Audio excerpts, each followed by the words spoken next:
news that we've heard is I sit here cranking 6, 7, 8, 9, 10 times just to get to 60, 80, 150 foot-pounds, all right? It's a lot of time wasted, and it's a lot of muscle effort to get to 60 foot-pounds or even 150 foot-pounds, all right? So what we did is we said, what can we do to improve that part of the process?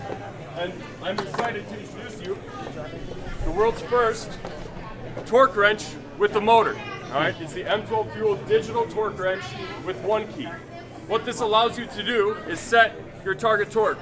In this instance, I have 60 foot-pounds on the screen here. All right, I pull the trigger, the tool will shut off prior to my target torque, and then I finish it by hand, just like a normal torque wrench, to get the accuracy that I'm looking for out of this tool.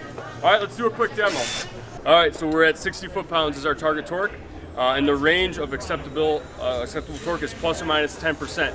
So that'll tell me when the tool actually reaches our target torque. I'm gonna run it down. Again, target is 60. Run it down, and there, I actually got pretty close to that 60 foot-pounds. And actually there, I over-torqued. All right, we'll try that again. 51, 64, all right? Now I can adjust how much torque is applied via the motor, going to the rundown settings. All right, so if I don't want to make sure that I do not over torque, I adjusted it down, and I can finish the rest of the way. And I can also adjust my range of acceptable torque. So here I'm going to set it to, I want to be at least to 60, and then here, for whatever reason, I'm going to change that to 20. Sorry, there is a bug in the prototype. We'll get that fixed. So we're going to be 0, so at least our target, plus 20%.